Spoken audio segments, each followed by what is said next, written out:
Good evening pa pala, alas 11 ng gabi. Malakas yung pag-ulan. Malakas siya guys. Grabe.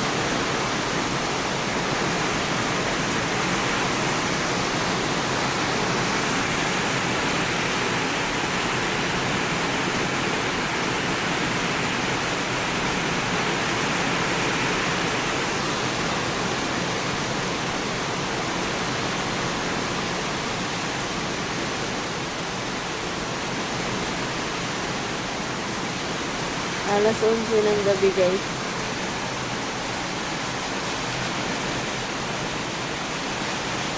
Malakas po siya yung ano ng hangin at saka lakas ng ulan.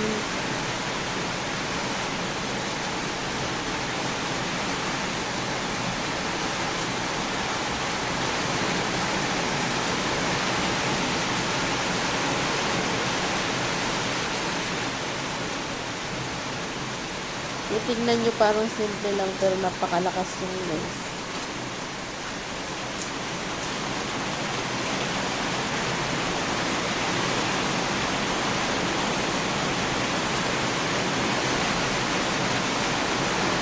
Parang siyang may iko-iko na ulan.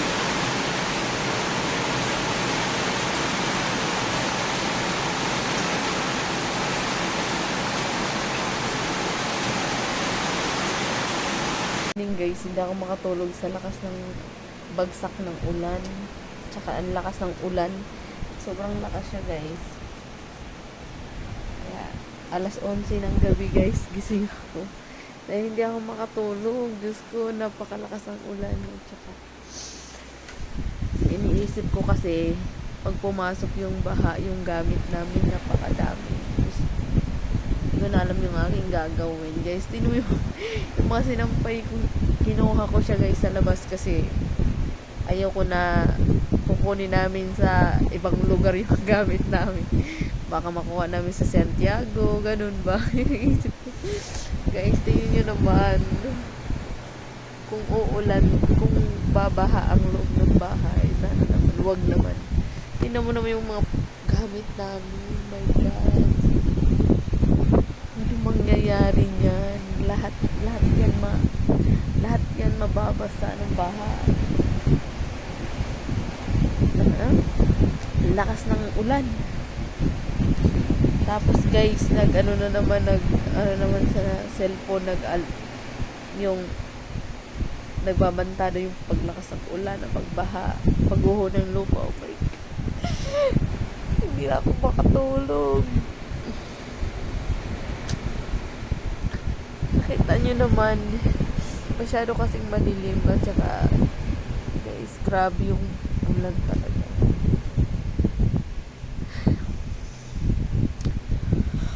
Oh, okay lang siguro. Okay lang kahit hindi ako makatulog.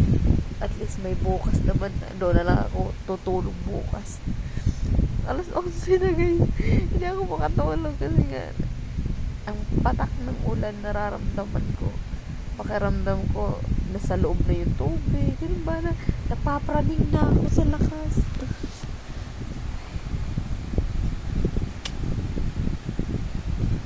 Okay. Good evening guys. 12:14 ng gabi. So guys, pwede na akong matulog. Tahimik na siya guys. Hindi na siya malakas ang ulan. So parang dumaan lang siya. So guys, good night to you. Matutulog na ang person. Antok na ako. Hindi ako makatulog. Binabantayan ko yung ulan. Kaya baka pumasok sa loob. So kaninang mga 11, sakto 11, ang lakas ng ulan, hangin at saka basta kakaiba yung puwersa niya. Pero ngayon tahimik na siya.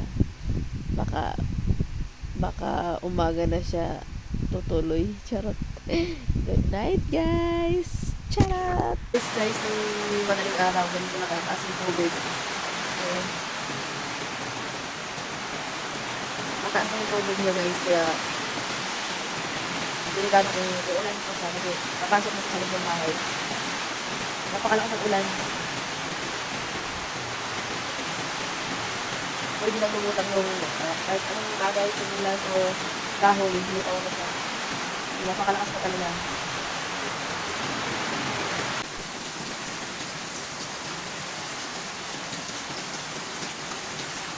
Kagat na siya. So, ang lakas ng ulan.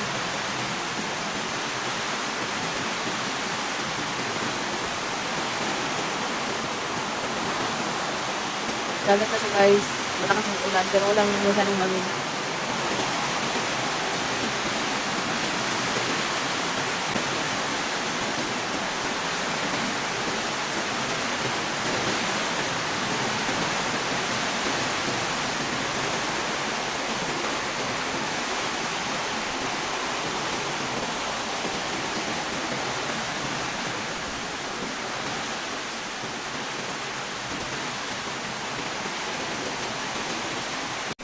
Time is 6 guys ng umaga. Ganyan yung tubig guys. Kaya yun inaabangan ko kagabi kasi ayaw kong pumasok sa bahay dahil mahirap maglinis. Ang daming linisin kung magtataong pumasok sa loob ng bahay. Yan yung sa umaga guys ng baha.